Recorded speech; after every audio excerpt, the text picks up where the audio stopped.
I want a $2,000 new phone. You'll upgrade me, my sister's son texted. I replied, "To chance." Minutes later my sister wrote, "Agree or you're banned from family events." That night I reversed the transfer for their car payment. By 7:22 a.m. they were begging me to call back. But when I read the message I almost passed out from aggression. I didn't even finish chewing my breakfast. My throat closed up with pure fury. Caleb, my 19-year-old nephew who had never worked a full week in his life, who still didn't know how to check his bank balance, was demanding that I spend $2,000 on him for a phone upgrade. Like I was some kind of tech sponsor. Like I was just waiting around for his next list of needs. I answered immediately. One word. No. I put my phone down and stood there for a second, trying to process how someone raised by my own sister could be this far gone. But then again, maybe I shouldn't have been surprised. April had raised him to believe he was owed everything because she believed that too. He always had. 5 minutes after I sent that reply, my phone buzzed again. April. Agree or you're banned from family events. No hi. No explanation. No shame. Just a full-blown threat, as if being left off the invitation list for another one of her microwaved lasagna nights would break me. I sat down and stared at the screen. This wasn't just a text. This was the last slap in a long line of slaps I'd tolerated for years. I had bent over backwards for April. I covered her rent once when they were about to get evicted. I bought Caleb his textbooks for community college. He dropped out after 2 weeks. I paid for his car repairs when he rear-ended someone in a Starbucks drive-thru. I covered groceries when her fridge was empty. I even helped her set up a cleaning side gig that she walked away from after one client left a bad review. I was a single mom too. My daughter Mia is 13. I've raised her without a penny of support from her father, who bailed before she could say, "Dad." I work hard, manage my money, and we're doing okay. Not rich, but stable. I built this life from scratch. Alone. But somehow in my sister's eyes that meant I owed her. She always played the victim. April had this way of sucking the oxygen out of any room with her drama. If her power got cut off, it was everyone else's fault. If Dave, her husband, came home late, it was because someone was out to ruin their marriage. And if I ever said no even once, I was jealous or trying to control her. That night I stayed up too late thinking about it all. The years of being used. The manipulation. The guilt trips. The holidays where I paid for everything and she still made passive comments about how I liked to show off. I remembered something that made my decision even easier. 2 days ago I had sent April $800 to help with the car payment. She didn't even say thank you. She messaged me later asking if I could just handle the next one too, since Dave's paycheck was short again. I opened my laptop and reversed the transfer. $800. Gone from her account. At 7:22 a.m. the next morning, the panic started. My phone was blowing up. 6 missed calls from April, 3 from Dave, 4 from Caleb. I didn't answer. At 7:36, Caleb texted me again. "WTF did you do? Mom's crying. Fix this now." I didn't fix anything. I turned my phone off completely and went about my morning. Took Mia to school. Got my coffee. Sat down at work.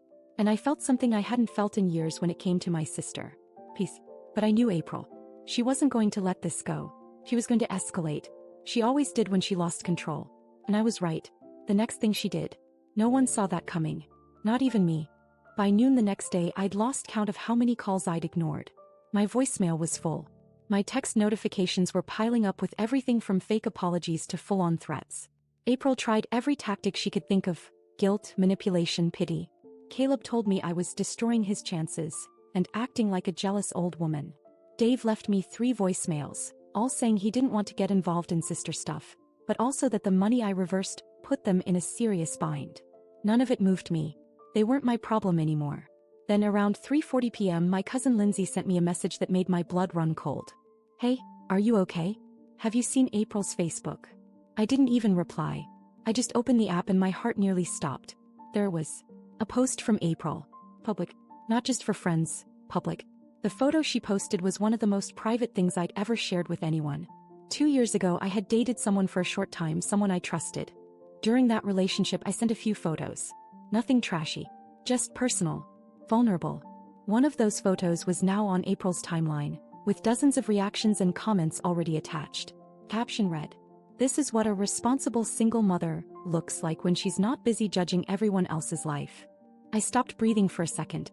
Thought I might pass out. My hands were shaking so badly I had to sit down. The photo had been up for 53 minutes by the time I saw it. I could see who had liked it. A few coworkers. Old family friends. One of Mia's teachers. I felt sick. I didn't cry. I didn't scream. I got in my car and drove. April opened the door acting like she had no idea why I was there. Like I'd shown up uninvited to brunch. I slapped her across the face. I didn't say anything. I just turned around and left. She screamed after me something about me being crazy. But I didn't even hear it. My ears were buzzing. I didn't care what she said. I didn't care what anyone thought. That line she crossed? There was no coming back from that. When I got home, the post was gone. She had deleted it. But the damage was done. People had seen it, shared it, saved it. I even got a message from one of Mia's friends' moms asking if I was okay. And now I wasn't just angry. I was done. But I wasn't helpless.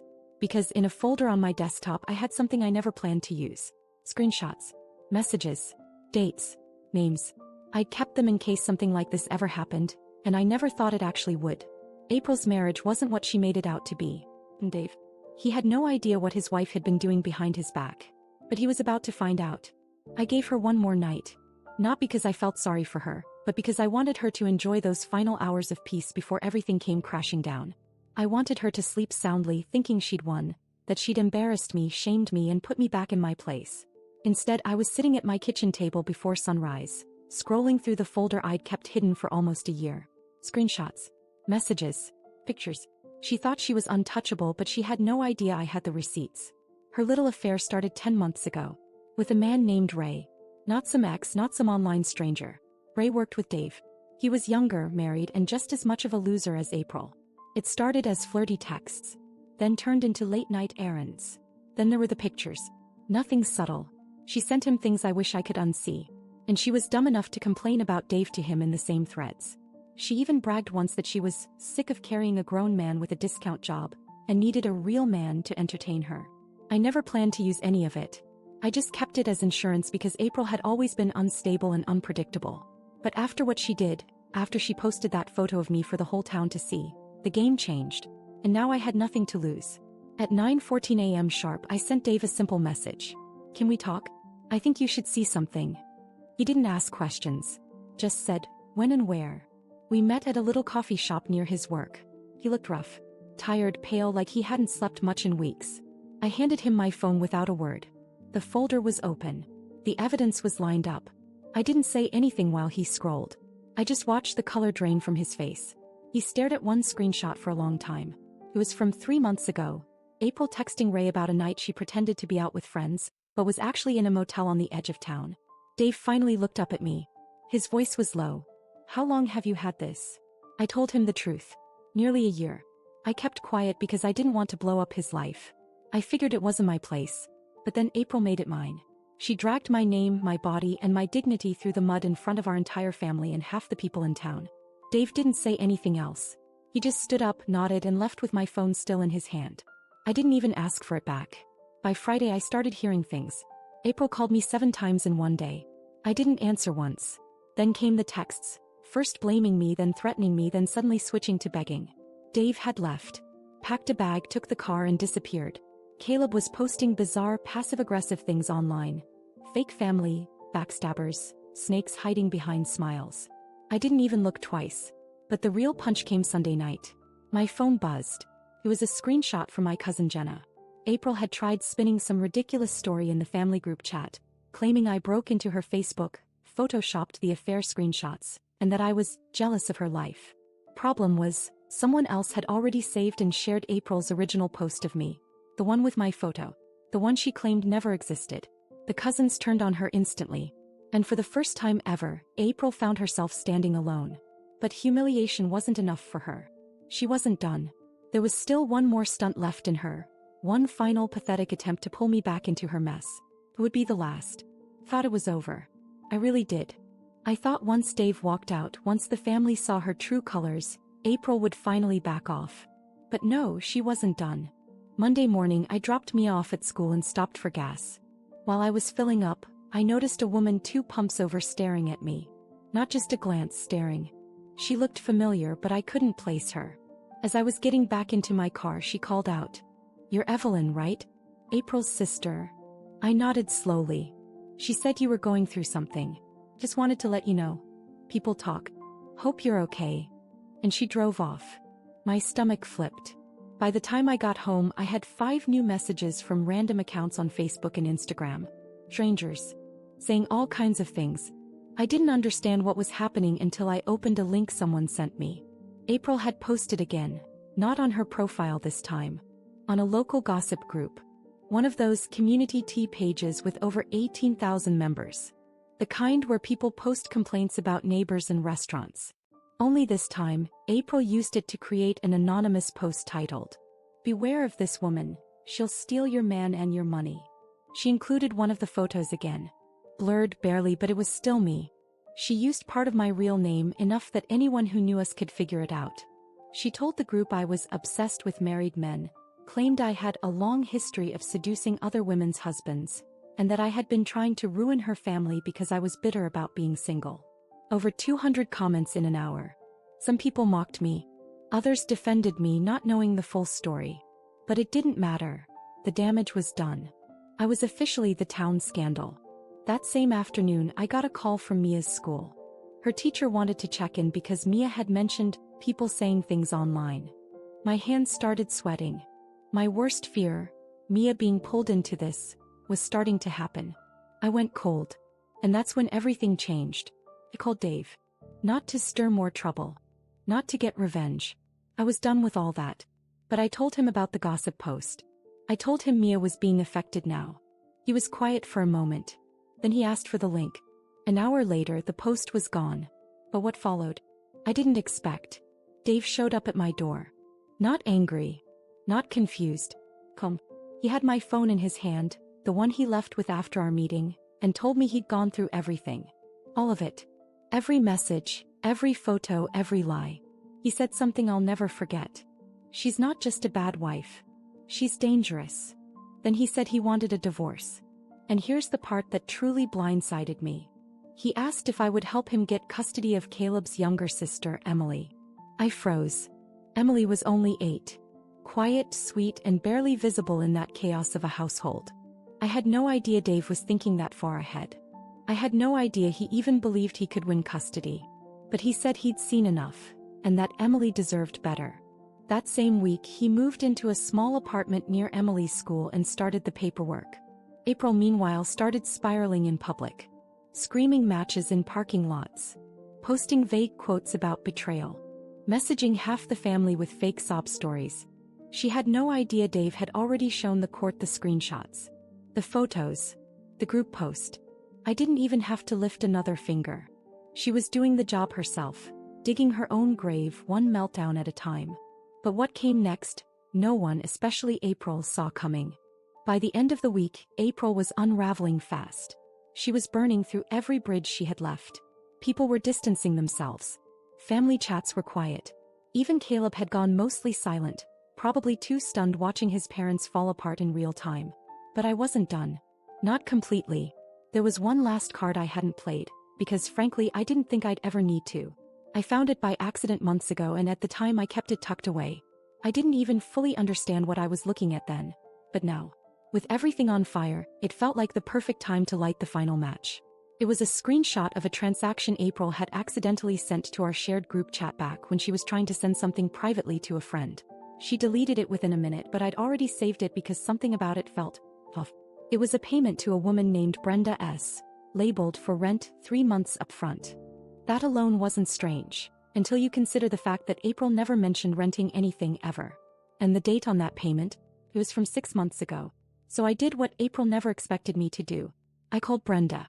Told her I was a relative of April's and asked if she was still renting that 1-bedroom unit downtown. She laughed. "Oh, you mean the side place April used for a year and never paid the last month for?" My blood ran cold. She went on, totally unaware of what she was revealing. She said it was her quiet space. Her writing studio, or whatever. But we all knew she was using it for, well, not writing. And just like that, it all clicked. April had a secret apartment. Not just for her affair with Ray, but for others. Brenda said different men came and went. Sometimes during the day, sometimes at night. She assumed April was single. She had no idea she was married with kids. It was worse than I thought. She wasn't just cheating. She'd built a second life. A hidden one, paid for by money she constantly claimed she didn't have. Money she told Dave she needed for groceries. Money she guilt out of me every other month. I sent the call recording to Dave. No commentary, No explanation. Just the audio. And I attached the original transaction screenshot. 2 hours later he messaged me. She's never getting near Emily again. By the next morning, April's name was posted on the court's docket for an emergency custody hearing. She went completely silent. No more calls. No more texts. No posts. Caleb deleted most of his social media. Emily was placed temporarily with Dave while everything was processed. And then, something I never expected happened. My parents called. They had stayed mostly neutral through all of this, or so I thought. But apparently April had begged them for help. Claimed I'd destroyed her life out of jealousy. She wanted them to host a family meeting to clear the air. Instead, my mom said this. Whatever happens to her now, she earned. That night, I sat on my couch alone, scrolling through the old messages from April. All the guilt trips. All the insults wrapped in fake concern. All the demands. And I deleted every single one of them. One more part of her gone.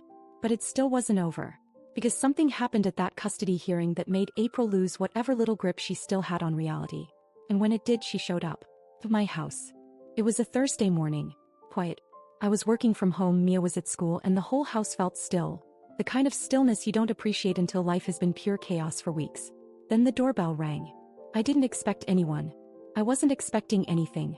I got up slowly, peeked through the curtain, and there she was. April. Standing on my porch like nothing had happened. No warning. No call. Just her, eyes swollen, hair pulled back in a way I hadn't seen since we were teenagers. She looked like someone who'd slept in her car. For a second I considered not opening the door. But I did.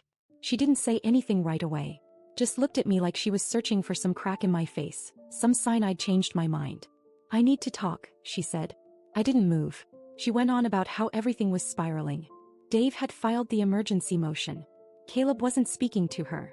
Emily refused to come to the phone. The court had ordered a temporary restraining order until the hearing. Her lawyer had advised her to prepare for the worst. I know you hate me, she said. But I'm still your sister. That was her angle. Sisterhood. Blood. Shared childhood. Like that could undo everything. I asked her why she came here, what she thought would happen. I just want to understand why you're doing this. And that's when I realized she really didn't get it. She still thought this was something I did to her. She thought she was the victim in a war she started. She believed that if she could just talk her way out of it, like always, I'd cave. I told her everything I had kept quiet all these years. Every manipulation. Every time she took and took and took. Every fake emergency. Every lie. I told her I stayed quiet because I felt bad for her. Because I thought maybe, just maybe, she'd grow up. But she didn't. She got worse. And now she was suffering the consequences of her own actions. She stood there speechless. For the first time in my life, I saw April genuinely stunned. And then, maybe to regain control, maybe because it was all she had left, she spat out one final line. You'll regret turning this family against me. I didn't respond. I just closed the door. She didn't knock again. A week later, the court awarded Dave full custody of Emily. April was granted supervised visits, pending psychological evaluation. Caleb moved in with a friend and hasn't spoken to anyone in the family since. The rest of the family, including our parents, cut contact. April became the one name no one wanted to bring up at dinners. At birthdays. At holidays. She became an outcast the same way she tried to make me one. Me. I got my life back. No more phone calls asking for money. No more guilt. No more having to explain why I had boundaries. Mia never found out what April did online. I shielded her from it just in time. She still asks why we don't see Aunt April anymore, and I just tell her, sometimes grown-ups have to make hard choices. Because this wasn't revenge. It was survival. And I'm finally free. I didn't plan to write all of this. Honestly, when that first message from Caleb came through, the one about the $2,000 phone, I never imagined it would lead here. To court dates. To custody battles. To betrayal laid bare in front of the whole family. To slamming the door in my sister's face for the last time. I shared this story because I needed to say it out loud. To someone. Anyone. For years I kept things quiet to keep the peace. I thought it was noble or mature or just the right thing to do.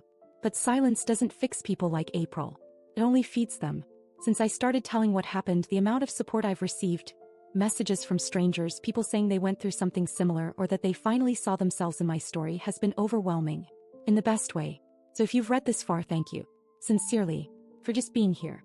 For listening. I don't know if there will be any more updates. I don't expect much to change going forward.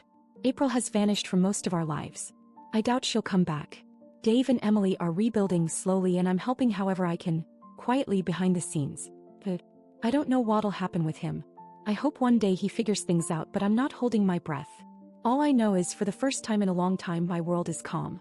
And I'm not letting anyone drag me back into chaos. Something does happen, I'll be back. But for now, this is where I leave it.